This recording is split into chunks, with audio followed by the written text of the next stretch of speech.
Voilà, bonjour à tous. Excusez-moi pour le masque, mais ma femme est malade et donc je suis prévenant. Voilà, je salue aussi tous ceux qui sont derrière leur écran et qui sont malades ou qui ne peuvent pas se déplacer, n'est-ce pas? Et donc je fais un big up particulier à ma femme qui est derrière l'écran. Voilà. Euh, J'espère que vous allez bien et que vous êtes en forme, que vous êtes motivé et que vous avez votre Bible, accessoire peut-être essentiel, n'est-ce pas? Et je vous invite à lire, à ouvrir votre Bible dans le chapitre 20 du livre de l'Exode.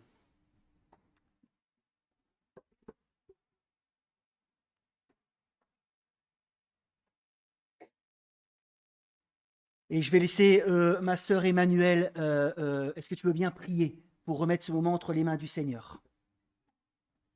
Seigneur, Dieu notre Père, je te loue et te rends grâce, Seigneur. Merci pour ce temps d'enseignement, Seigneur. Merci pour Aurélien, Seigneur, que tu as oint ce matin pour nous apporter ta parole, Seigneur. Nous voulons que toi seul, Saint-Esprit, tu mettes les mots à la bouche d'Aurélien, Seigneur, afin que ta parole, Seigneur, soit diffusée dans nos cœurs, qu'elle s'inscrive dans nos cœurs, Seigneur, comme des lettres de feu, Seigneur. Merci, Père éternel, pour ce que tu vas nous dire ce matin. Que ton nom, notre Dieu, soit loué, que ton nom soit magnifié. Dans le nom de Jésus, j'ai ainsi prié. Amen, merci beaucoup. Alors nous sommes dans notre 10e volet de notre étude, pour ceux qui nous rejoignent, du livre de l'Exode, 10e, il nous en reste 3, et nous voilà, vous le savez, au Sinaï. Avec Hugues, la semaine dernière, nous avions vu que le peuple arrive au Sinaï où Dieu va sceller une alliance. Bon, c'est facile de savoir ce que c'est une alliance, en gros, hein, quand on en a une au doigt. On comprend un petit peu, n'est-ce pas, ce que ça veut dire. Dieu va sceller une alliance avec son premier-né, Israël.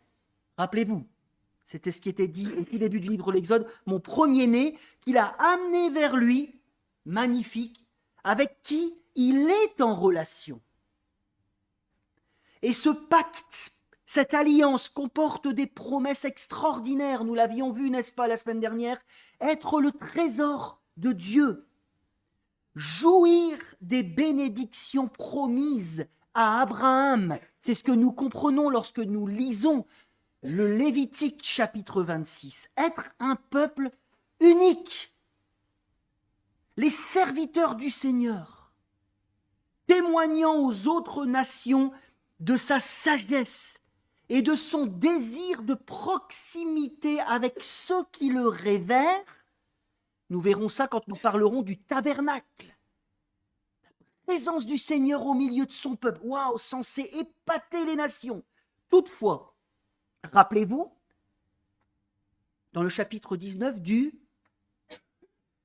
de la condition du si vous obéissez, l'obéissance du peuple est requise, non pas pour accéder à l'alliance, parce qu'ils sont les partenaires privilégiés de ce pacte, mais pour jouir des grâces, ils doivent obéir, ils doivent écouter et vivre selon la sainte loi de Dieu. Et je vous invite à en lire quelques extraits. Ouvrez votre Bible, donc au chapitre 20. Nous ne lirons pas tout le chapitre 20, nous nous arrêterons au verset 17. Alors Dieu prononça toutes ces paroles. Je suis l'Éternel ton Dieu qui t'ai fait sortir du pays d'Égypte, de la maison d'esclavage. Tu n'auras pas d'autre Dieu devant moi. Tu ne feras pas de sculpture sacrée, de représentation de ce qui est en haut dans le ciel, en bas sur la terre, dans l'eau, plus bas que la terre. Tu ne te prosterneras pas devant elles et tu ne les serviras pas, parce que moi, l'Éternel ton Dieu, je suis un Dieu jaloux. Je punis la faute des pères sur les enfants jusqu'à la 3e, 4e génération de ceux qui me détestent. Et j'agis avec bonté jusqu'à 1000 générations vers ceux qui m'aiment et qui respectent mes commandements. Tu n'utiliseras pas le nom de l'Éternel ton Dieu à la légère, car l'Éternel ne laissera pas impuni celui qui utilisera son nom à la légère. Souviens-toi de faire du jour du repos, un jour saint. Pendant 6 jours, tu travailleras, tu feras tout ce que tu dois faire, mais le 7e jour est le jour du repos de l'Éternel ton Dieu. Tu ne feras aucun travail, ni toi, ni ton fils, ni ta fille, ni ton esclave, ni ta servante, ni ton bétail, ni l'étranger qui habite chez toi. En effet, en 6 jours, l'Éternel a fait le ciel, la terre, la mer, tout ce qui s'y trouve, et il s'est reposé le 7e jour. Voilà pourquoi l'Éternel a béni le jour du repos et en a fait un jour saint. Honore ton père et ta mère, afin de vivre longtemps dans le pays que l'Éternel, ton Dieu, te donne. Tu ne commettras pas de meurtre. Tu ne commettras pas d'adultère. Tu ne commettras pas de vol. Tu ne porteras pas de faux témoignages contre ton prochain. Tu ne convoiteras pas la maison de ton prochain. Tu ne convoiteras pas la femme de ton prochain, ni son esclave, ni sa servante, ni son bœuf, ni son âne, ni quoi que ce soit qui lui appartienne. Amen. Ça remet les pendules à l'heure, n'est-ce pas?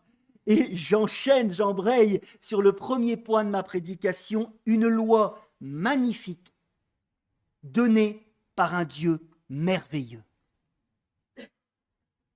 Vous vous rendez compte comment je vois la loi, n'est-ce pas? Ouvrons rapidement une section un peu technique, mais qui est importante, écoutez bien, pour notre compréhension de ce qui se passe ici. Et vous le savez, nous reverrons ça jeudi pour ceux qui ont envie de creuser un peu plus. Cette loi est calquée, grosso modo, sur les traités, le modèle des alliances entre suzerains, les rois, et les vassaux dans le Proche-Orient du 2e millénaire avant notre ère, dont nous avons quelques exemples, dans lesquels il y avait, comme dans notre passage, mes amis, oui, un préambule. Quel est le préambule de cette loi? C'est Dieu qui parle. Dieu prononça. Il y avait aussi des prologues historiques, comme au verset 2. Je suis l'Éternel ton Dieu, je t'ai fait ci, je t'ai fait là. Dans les traités du Moyen-Orient, il y avait aussi des lois qui étaient données suite à ces alliances, comme nous avons lu un extrait. Il y avait aussi dans ces traités des mesures relatives au dépôt du traité et à sa lecture. Nous trouvons ça en Exode 24. Tournez vos pages. Exode 24, par exemple. Moïse, donc il est expliqué à la fin du don de la loi. Moïse écrivit toutes les paroles de l'Éternel. Il se leva le bon matin, construisit un autel au pied de la montagne, verset 4, 24, 4, et dressa 12 pierres pour les 12 tribus d'Israël.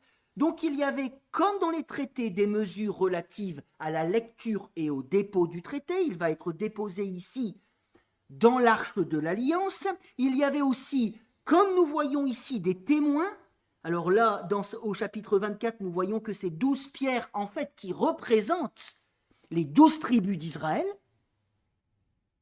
Et il y avait aussi dans les traités suzerains vassaux du Moyen-Orient des sanctions, comme dans la loi de Moïse, en cas de non-respect du traité. Je ferme cette porte. Toutefois, survolons quelques particularités de la loi mosaïque. Quand je dis mosaïque, c'est celle de Moïse. Premièrement, qui est le roi d'Israël? Qui est le suzerain d'Israël?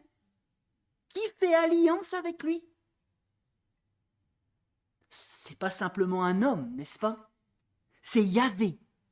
Yahvé en personne. Et donc, il ne s'agit pas d'une affaire politique, mais bel et bien spirituelle. Autre chose, chez les païens, les idoles, les faux dieux, n'étaient pris qu'à témoin entre deux parties. Mais ici, dans la loi de Moïse, les partenaires sont redevables directement à qui? À Dieu. En cas de désobéissance, ce n'est pas la relation avec une autre partie humaine qui est impactée, mais c'est la relation avec Dieu directement qui est impactée. Et David le comprend au psaume 51 lorsqu'il commet l'adultère avec Bathsheba. Que dit-il? J'ai péché contre toi seul. Verset 6. Notons aussi que le suzerain d'Israël se présente comment? Comment se présente-t-il? Ça, c'est un sacré changement par rapport aux autres rois du Moyen-Orient. Hein. Comment se présente-t-il? Comment commencent les 10 commandements d'ailleurs? Allez, petite question pour vous. Comment commencent les 10 commandements? Pardon? Tu n'auras pas d'autre Dieu? Oui et non, Lucie. Parce que, en fait, exactement. C'est oublié malheureusement, souvent. Hein. La première réaction, elle est logique, j'aurais eu la même que toi. Mais non, le suzerain d'Israël se présente d'abord comme celui qui parle et comme celui qui est leur bienfaiteur. En effet, cela commence par un préambule, regardez versets 1 et 2, un rappel historique manifestant les actes salvateurs du Seigneur. Oui, le décalogue commence par le rappel de l'amour. Le rappel de l'amour précède les préceptes, précède les lois qui encadrent le vivre ensemble. Le vivre ensemble, c'est ça la loi de Moïse. C'est encadrer le vivre ensemble. Je vais venir habiter au milieu de vous, mais tout ça doit être encadré. Je suis saint. Ce qui est capital, n'est-ce pas? C'est versets 1 et 2, pour la bonne réception, la bonne compréhension des paroles de Dieu, traduit par commandement, mais c'est littéralement les paroles de Dieu. Celui qui leur parle, Deutéronome 7, verset 7, c'est celui qui les aime. C'est celui qui les aime. Sa loi ne peut être donc qu'un appel à cultiver leur liberté en poursuivant sa sagesse et sa justice. Le rappel de la grâce, mes amis, lorsqu'on parle, lorsque Dieu parle, c'est important de se dire qui est Dieu, n'est-ce pas?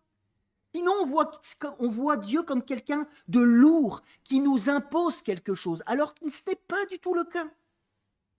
Le rappel de la grâce ici est censé exciter leur amour, faire jaillir la reconnaissance qui doit imbiber, colorer leur obéissance. Ils ne doivent pas agir par la peur d'être devant quelqu'un qui va leur mettre des coups de bâton, mais agir par l'amour, en comprenant qui est Dieu. Une petite pause ici, mes amis, concentrez-vous. Notons qu'il y a ici, selon moi, une volonté de rétablir la relation qui a été brisée au jardin d'Éden en mettant, comme Adam, un peuple à part, serviteur du Dieu tout-puissant et bon, dans un lieu où Dieu se tiendra, comme dans le jardin d'Éden, un peuple qui est censé vivre, qui sera censé vivre à l'instar des premiers hommes, selon sa sagesse, et ne pas manger de l'arbre de la connaissance du bien et du mal, c'est-à-dire de vivre selon leur propre sagesse, pour être enfin l'image de Dieu dans le monde entier. Poursuivons. L'autre particularité de ces paroles par rapport à d'autres codes de loi que nous avons retrouvés, enfin pas moi, dans l'Orient ancien, réside dans le fait que les 10 commandements, qui sont développés en fait jusqu'au chapitre 23, avec 50 autres commandements, sanctionnent, écoutez bien, plus sévèrement que chez les païens, les fautes religieuses. Et on comprend pourquoi, parce que obéir à Yahvé, c'est quelque part fondamental pour respecter sa loi. Les fautes religieuses, plus sévèrement, les fautes religieuses et les atteintes aux personnes. Et les atteintes aux personnes. À l'inverse, chez les autres peuples, c'est le délit économique relatif aux biens qui est le plus souvent sanctionné. Et c'est vrai, mes amis, lorsqu'on lit la loi de Dieu, on est stupéfait, encore aujourd'hui, pour ceux qui l'ont lu chez eux, par le souci des défavorisés, le souci des pauvres, le souci des veuves, le souci des orphelins, le souci des immigrés. Et on ferait bien de s'en rappeler dans nos sociétés où on a un vrai problème avec les immigrés. Chapitre 22, versets 20 à 21. Tu ne maltraiteras pas l'étranger et tu ne l'opprimeras pas parce que vous avez été étrangers en Égypte. Verset 21, tu ne feras pas de mal à la veuve ni à l'orphelin. Si tu leur fais du mal et qu'ils viennent à moi, j'entendrai leurs cris. On est stupéfait aussi par le souci du droit des femmes. À une époque où le droit des femmes était un peu balayé, n'est-ce pas? Notamment, regardez chapitre 22, verset 15, on est stupéfait par le droit des femmes, notamment à ne pas être utilisées comme jouet sexuel.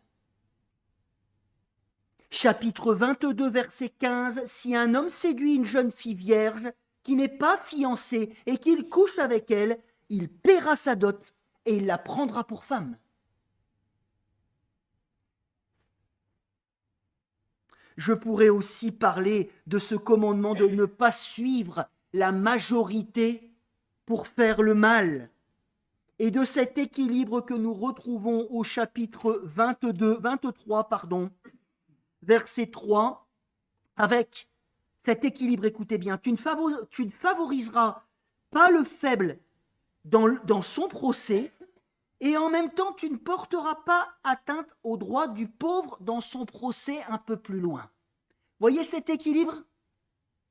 Bref, une éthique fondée sur la sagesse de Dieu, d'où l'importance de cultiver son culte, n'est-ce pas? Ça se dit ça? Oui, je pense. Et nous voyons aussi une éthique fondée sur la sagesse de Dieu qui, si elle avait été vécue, qu'est-ce que ça aurait donné, d'après vous?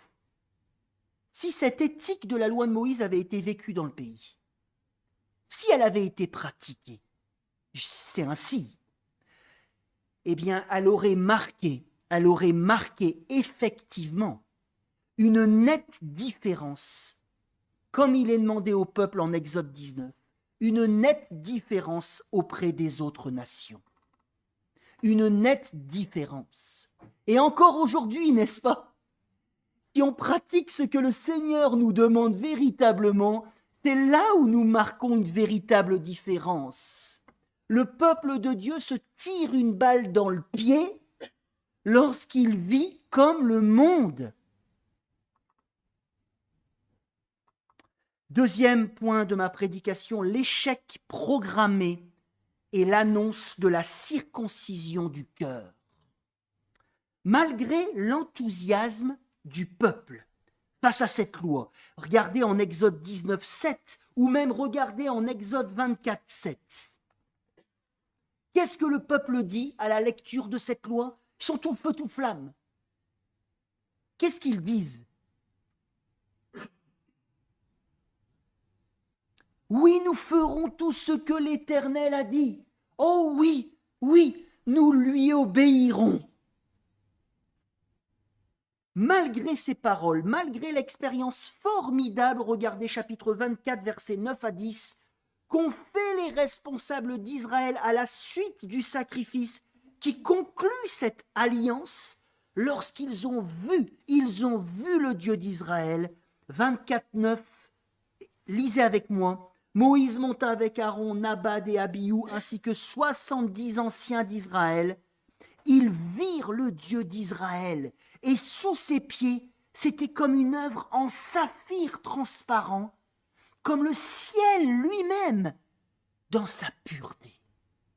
Waouh! Malgré tout ça, des privilèges incroyables et aussi des belles promesses pour l'avenir, n'est-ce pas? Lorsqu'on voit Dieu, quelle promesse pour l'avenir si on obéit à sa loi. Mais malgré cela, Israël n'a pas respecté les clauses de l'alliance. Et c'est ce que nous voyons dans l'Ancien Testament. Israël n'a pas respecté les clauses de l'alliance, malgré le système sacrificiel lévitique, parce que ce système était partiel. Par exemple, il ne couvrait pas toutes les fautes. Le système de sacrifice dans l'Ancien Testament ne couvrait pas toutes les fautes.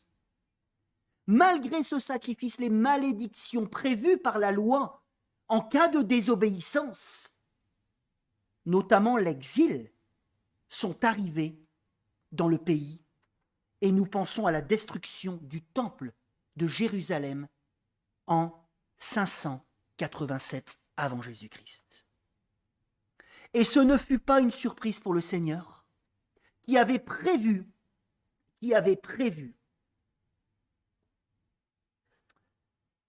et annoncé d'avance qu'ils seraient exilés, mais qu'il les ferait revenir avant de circoncire cette fois leur cœur. C'est des promesses de l'Ancien Testament, n'est-ce pas? Après le don de la loi, je vous ferai revenir, je vous circoncirai le cœur, un cœur qui était tellement en proie au péché dans l'Exode, pour que le peuple puisse dans le futur véritablement obéir à Dieu. Lisons par exemple, si vous êtes encore concentrés, j'espère, Deutéronome 29, 3, Deutéronome 20, qui conclut les livres de Moïse, n'est-ce pas? Deutéronome 29, 3. Donc là, c'est le renouvellement de l'alliance après la rébellion du peuple dans le désert. Et regardez, lisez ce qui est donc dit ici. Deutéronome 29, 3. Mais jusqu'à aujourd'hui, l'Éternel ne vous a pas donné un cœur pour comprendre, des yeux pour voir, des oreilles pour entendre. Deutéronome 30, verset 6, regardez ce qu'il est dit. L'Éternel, ton Dieu, circoncira ton cœur et celui de ta descendance. Et donc, pourrais-je dire, tu aimeras l'Éternel, ton Dieu, de tout ton cœur, de toute ton âme, afin de vivre. Une nouvelle époque est annoncée donc plus tard, pour être enfin béni par la foi. Mais alors vous vous posez la question, pourquoi la loi? N'est-ce pas? Si elle était impraticable, si le Seigneur savait déjà qu'elle allait être impraticable et qu'il fallait alors circoncire le cœur, pourquoi la loi de Moïse? Vous avez des réponses? Vous êtes encore réveillés? Comment? Oui, et je suis sûr que tu cites Galates 3. D'autres choses? Pourquoi la loi? Vous êtes posé cette question? Eh bien, premièrement, si elle restreignait les conséquences du péché dans la société israélite, c'est vrai, on apprend, n'est-ce pas, bien sûr, par l'apôtre Paul, qui la comprend à la lumière de l'Évangile, qu'elle fut donnée aussi, comme le disait Martin Luther, écoutez bien. Martin Luther disait, la loi nous a été donnée comme un marteau puissant qui anéantit notre propre justice, ou notre illusion sur notre propre justice. Lorsqu'on est face à la loi de Dieu, normalement, la bonne logique, c'est de se dire, en fait, je ne peux pas la pratiquer. Je suis à côté de la plaque. N'est-ce pas? En effet, cette loi manifeste le péché. du monde entier et rend évident notre condamnation sans une intervention de Dieu. Nous sommes tous condamnés. Nous sommes tous morts. La loi manifeste la force de notre servitude puisque personne ne peut obéir à la loi parfaitement. Qui peut obéir à la loi parfaitement de ce que je viens de lire? Bon, ben là, personne ne va le faire, bien évidemment. Parce que sinon, il va falloir s'expliquer. Lisons, regardez, Romains 3, verset 20. Romains 3, verset 20.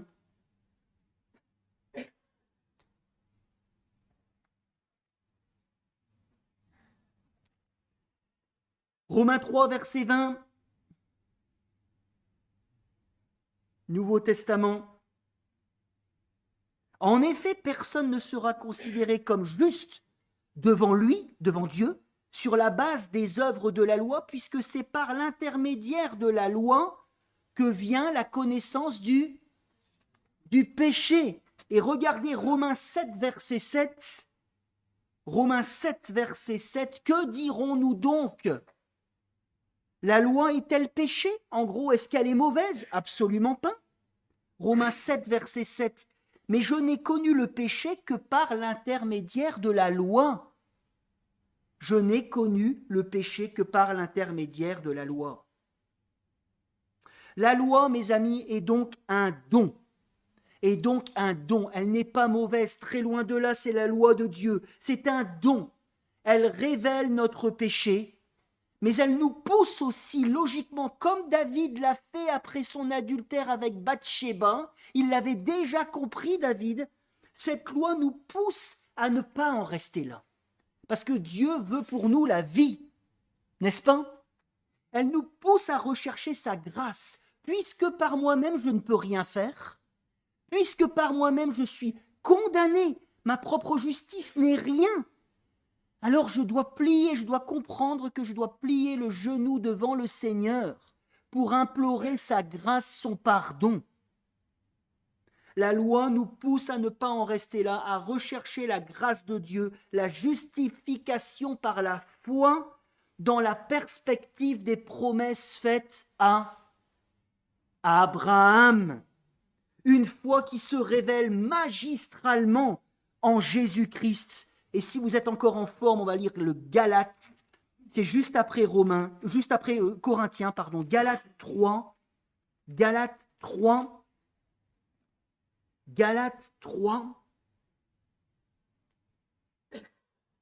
Et regardez, Paul se pose la même question que nous quelque part. Galates 3 à partir du verset 19. Pourquoi donc la loi? C'est exactement la question que je vous ai posée, n'est-ce pas? Pourquoi la loi? Elle a été ajoutée ensuite à cause des transgressions jusqu'à ce que vienne la descendance Jésus, à qui la promesse avait été faite. Elle a été promulguée par des anges au moyen d'un médiateur. Un médiateur n'intervient pas quand il y a une seule partie, or là Dieu est seul. La loi est-elle donc contre les promesses de Dieu? Est-ce que la loi est donc contre les promesses qui avaient été faites à Abraham d'une justification par la foi? Certainement pas, dit-il. Si une loi qui puisse procurer la vie avait été donnée, la justice viendrait réellement de la loi. Mais l'Écriture a déclaré le monde entier prisonnier du péché, afin que ce qui avait été promis soit accordé par la foi en Jésus-Christ à ceux qui croient. Avant que la foi vienne, oui, nous étions prisonniers sous la garde de la loi, en vue de la foi qui devait être révélée. La loi a été donc le guide, c'est le terme pédagogue, chargé de nous conduire à Christ, afin que nous soyons déclarés justes sur la base de la foi. La loi est donc à la fois, mes amis, écoutez bien ces deux images, à la fois une lampe puissante, un projo. Vous voyez, si j'ai un gros projecteur là, imaginez, je vous éclaire tous là, et qu'est-ce que vous êtes en train de faire? Enfin bon, peut-être. N'est-ce pas? La loi est donc comme un projecteur puissant qui éclaire la noirceur de notre cœur et en même temps une main tendue pour nous amener, nous conduire à faire confiance en Jésus-Christ, qui a accompli la loi pour nous, tout en subissant la malédiction que nous devions subir pour que tous ceux qui placent leur confiance en son œuvre soient libérés de la mort, du péché, du pouvoir du diable, qu'ils puissent servir sous un nouveau régime, celui de l'Esprit de Dieu, et conduits par la loi du Christ. Par la loi du Christ. Qu'est-ce que veut dire la loi du Christ ?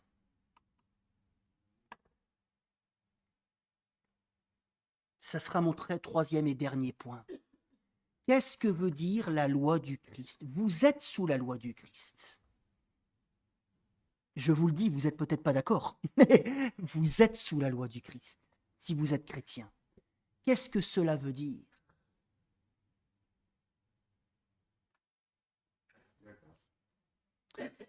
La grâce, oui, mais encore. Oui, c'est vrai, amen.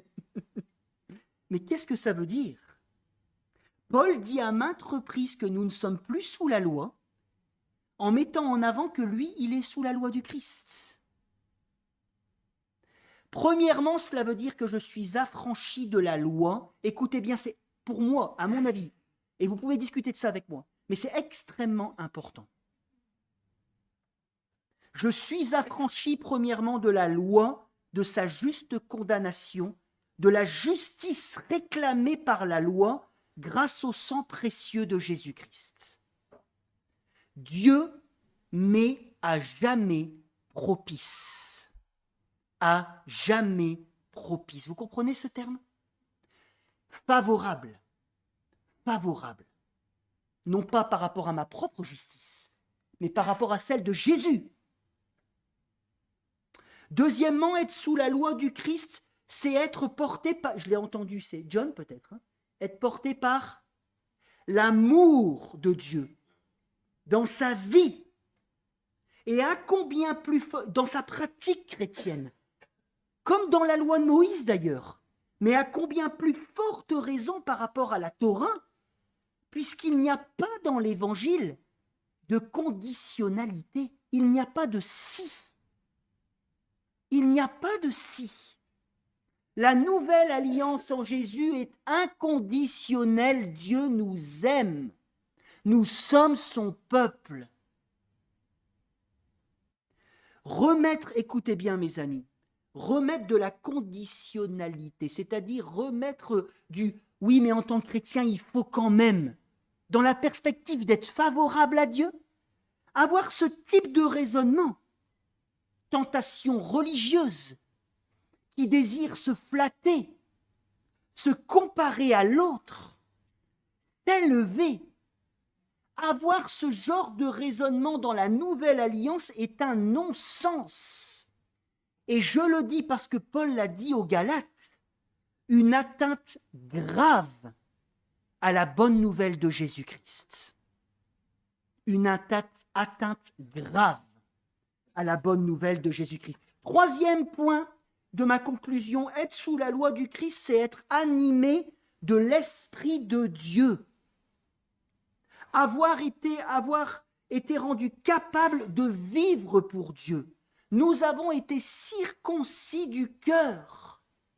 Il n'y a donc aucun laxisme dans la loi du Christ que je pourrais fonder, oui, alors puisque c'est inconditionnel, Paul le dit aux Romains au chapitre 6, il n'y a aucun laxisme que je pourrais fonder sur l'inconditionnalité en disant, ben voilà, puisque c'est inconditionnel, je fais ce que je veux. Absolument pas.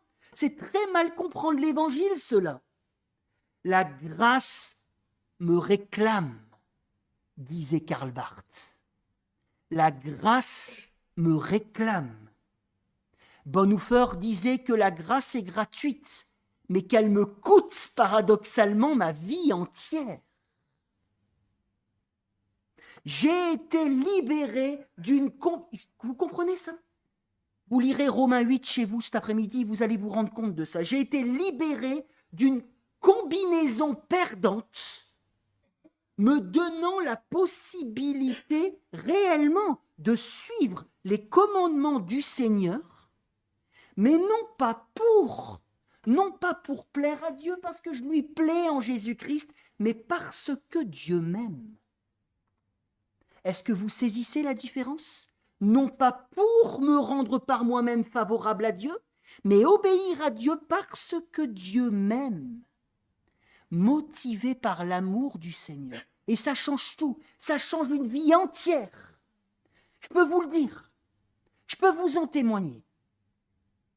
Quatrième et dernier point de ma conclusion, la loi du Christ nous sort, et écoutez bien parce que c'est, à mon avis, fondamental aussi.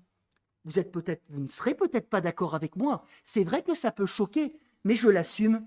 La loi du Christ nous sort d'une conception religieuse erronée de l'obéissance. Qu'est-ce que ça veut dire, obéir à Dieu? La loi du Christ nous sort d'une vision religieuse du commandement de Dieu pris mot à mot, un manuel d'auto-école servant mon autosatisfaction, hypocrite souvent. La loi du Christ nous sort d'une pratique fondée sur le devoir. Pur et simple, je dois, alors je fais. Un peu bêta, voyez ? Elle nous sort d'une conception fondée sur le devoir pur et simple, traditionnel, sans réflexion, en surface, d'une manière déconnectée de l'essence suprême de la loi, remise en avant par Jésus, lorsqu'il dit en Matthieu chapitre 22, écoutez bien, que de l'amour de Dieu et l'amour du prochain dépendent toute la loi et les prophètes.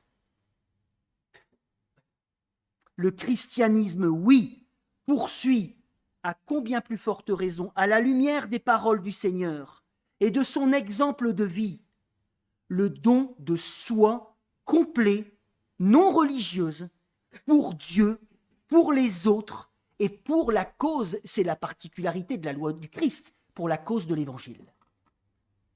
Pour la cause de l'Évangile. Une consécration totale, sans limite bornée par des religions, n'est-ce pas? D'ailleurs, une consécration totale qui ne rentrait pas dans le programme religieux du jeune homme riche. Qu'est-ce que le jeune homme riche dit à Jésus? Qu'est-ce que je dois faire? Jésus, lui, prend conscience déjà c'est impossible par lui-même, c'est possible par la grâce, par Dieu, et en même temps, quand Jésus lui dit, donne tout, soin au lieu de faire. Le mec, il s'effondre. Ça ne rentre pas dans son schéma religieux. Et ça ne rentre pas dans le schéma religieux des pharisiens non plus. Avec les controverses sur le sabbat, n'est-ce pas? Mais quoi? On n'a pas le droit de sauver la vie à quelqu'un pendant le sabbat? C'est ça que vous enseignez aux gens? Oui, une consécration totale, comprise par le roi David, par exemple, bien mise en avant dans le sermon, et écoutez bien, mes amis. Non, je crois que le sermon sur la montagne nous concerne. Bien mise en avant cette consécration dans le sermon sur la montagne, qui nous responsabilise et nous pousse dans cette perspective à revoir nos conceptions du péché. Revoir nos conceptions du péché. Par exemple, ne pas commettre l'adultère dans la loi de Moïse, ce n'est pas simplement, selon Jésus, s'abstenir de coucher. Mais selon Jésus, regarder une femme, regarder un homme avec du désir, c'est commettre l'adultère dans son cœur. Vous voyez comment ça peut déconstruire un peu des schémas, tout près. Oh, je n'ai pas couché.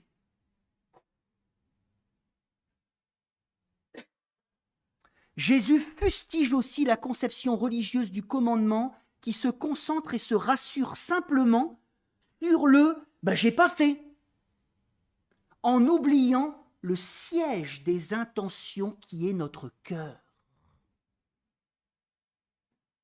Jésus remet notre conception du service aussi en question. Écoutez bien parce que ça nous concerne. Pour Jésus, donner son offrande, c'est bien. Mais la priorité, c'est de se réconcilier avec son frère. Vous trouverez ça dans le Sermon sur la montagne. Agir, mes amis, pour Jésus n'est donc pas toujours bien faire, n'est donc pas toujours bien agir, même si mon action se part du vêtement de la fidélité. Jésus nous appelle à être pour Dieu, à quitter le faire pour faire, mais la loi de Moïse aussi nous expliquait cela, pour aller vers l'être tout entier. L'évangile, ce n'est pas seulement un tu dois. L'évangile, c'est un tu vis. Amen. C'est merveilleux ça. Je vis. Et cela, oui, peut-être qu'aujourd'hui vous êtes en train de vous dire, mais j'aime vraiment pas Aurélien. Vous savez pourquoi? Parce que potentiellement ces paroles écorchent notre religiosité. Comme ils ont... La mienne aussi. Parce que pour l'homme religieux qui cherche des cadres, des limites et des choses à faire toutes prêtes, pour l'homme religieux, par exemple, le serment sur la montagne, la loi du Christ, ça va trop loin. Ça l'étouffe. Parce qu'il s'attend à des limites dans l'action. Il s'attend à du « il faut faire », mais que ça ne m'engage pas trop. N'est-ce pas? Pas totalement. Comme les religions humaines d'ailleurs. Je fais 5 semaines de jeûne et puis c'est impeccable. Vous voyez ce que je veux dire? Bref, c'est la loi du Christ qui poussera l'apôtre à dire aux Corinthiens qu'il renonce à ses droits d'être entretenu, 1 Corinthiens 9, droit qu'il puise dans la loi de Moïse pour la cause de l'Évangile. C'est dans cette perspective aussi qu'il invite certains Corinthiens à mettre leur liberté chrétienne de côté pour ne pas faire trébucher un frère plus faible. On lit un dernier texte et après je ne vous embête plus. 1 Corinthiens 9. C'est tellement important des choses comme ça, tellement important pour la vie chrétienne. 1 Corinthiens 9. Versets 19 et suivants. Bien que libre vis-à-vis de tous, je me suis fait l'esclave de tous afin de gagner le plus grand nombre. Avec les Juifs, j'ai été comme un Juif afin de gagner les Juifs. Avec ceux qui sont sous la loi de Moïse, comme si j'étais sous la loi, bien n'étant pas moi-même sous la loi, afin de gagner ceux qui sont sous la loi. Avec ceux qui sont sans loi, moi j'ai été sans la loi, bien que je ne sois pas sans la loi de Dieu, puisque je me conforme à la loi de Christ. Ah, je commence à voir des sourires. Il y a certaines personnes qui commencent à comprendre ce que ça veut dire. La loi du Christ qu'il suit, il dit que bien que libre, il se fait esclave de tous, afin de gagner le plus grand nombre, qui se concrétise chez lui par le fait d'être comme un Juif, afin de gagner le Juif, d'être comme un sans-loi, comme s'il était sans la loi, à cause du salut des autres, de la cause de la bonne nouvelle de Jésus-Christ. Oui, la loi du Christ repousse nos limites. Oui, la loi du Christ nous pousse à sortir d'une mentalité du tout près, de l'application froide. Qu'est-ce que je dois faire, pasteur? Du simple « ah bah moi j'ai le droit ». Pour rentrer, pour réfléchir notre vie quotidienne à la lumière du prisme des principes généraux du Seigneur. Tu aimeras le Seigneur ton Dieu de tout ton cœur, de toute ton âme, de toute ta pensée et ton prochain comme toi-même. Alors pour conclure, mes amis, ne recherchons pas des responsables, des pasteurs, législateurs, des nouveaux législateurs. Vous savez, des gourous qui veulent penser à notre place. Ne recherchons pas des gens qui vont nous dresser, parce que ça nous rassure, un nouveau code de loi que je n'aurai qu'à suivre d'une manière légaliste. Recherchons des enseignants qui vont nous apprendre le sérieux de la vie avec le Seigneur, qui vont nous parler régulièrement de son amour comme motivation et nous donner les bons outils bibliques pour réfléchir, devenir des adultes, tous, assumer notre responsabilité de chrétiens au quotidien pour la gloire de Dieu. La vie chrétienne est exigeante? Oui. Jésus va parfois plus loin ou explique la portée véritable de la loi de Moïse? Oui. Mais nous avançons la joie dans le cœur, parce que Jésus a accompli la loi pour nous. Nous avançons fort de son intercession, parce que la parole nous dit que Jésus est en train en ce moment de prier pour ses enfants. Nous avançons avec la force de l'Esprit qu'il nous a donnée, encouragés par le fait que ses paroles sont esprit et vie. Alors levons-nous pour lui. Rappelons-nous que le Seigneur est doux et humble de cœur et que ses exigences sont bonnes et son fardeau, il est léger. Amen. Soyez encouragés. Si vous avez des questions, je resterai à disposition pour vous et je vous invite maintenant à chanter dans cette perspective de la loi du Christ, quel ami fidèle et tendre. Je suis vraiment désolé d'avoir dépassé un petit peu le créneau, mais parfois, c'est utile. Vraiment désolé. Levons-nous, quel ami fidèle et tendre